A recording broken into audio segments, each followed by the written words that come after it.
So it seems like a lot of you are really enjoying my overview on the Ju-on franchise, and I couldn't be happier to know that. I love these films from the bottom of my heart, and I'm always happy to share them with new fans.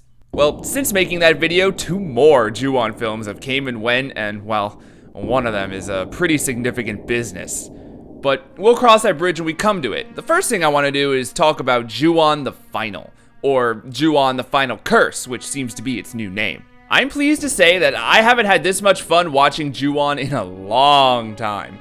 This one tries a lot of new things and plays around with ideas I haven't ever seen from any of the other films. Right off the bat, this film looks gorgeous. It's shot wonderfully and lit wonderfully, lots of vibrant colors with bright warm colors when things are happy and dark blues and shadows when things aren't safe. I just love it when this series changes the formula. Our first few scenes follow a room service girl in a hotel, and that change in location just leads into so many different scare possibilities. If you're like me, you're pretty hard to fool by now. 11 films at this point, you'd think there's not much new that can be done. And yet they continue to genuinely surprise me.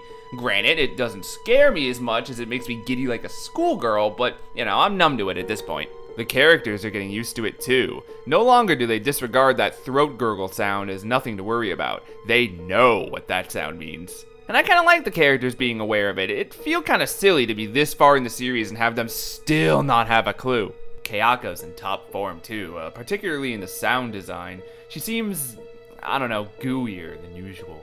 She keeps you on your toes too. They sneak her in so subtly this time that you blink and you miss her. The story does connect somewhat to the last film. There's a strong emphasis on Toshio again, as he gets a lot to do. They play a lot of scenes over again throughout the film, but through different characters' perspectives. The first time, the character you're following leaves the room, so the scene ends.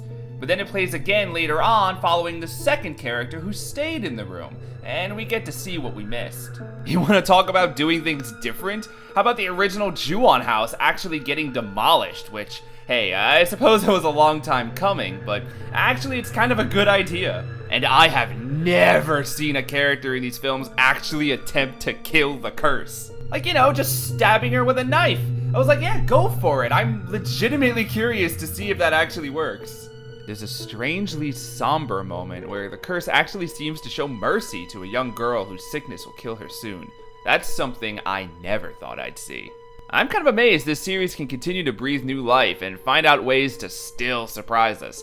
Despite recycling old scares and old ideas, the difference makes it feel like a whole new experience. And I gotta be honest, I was spooked. I got spooked a little bit.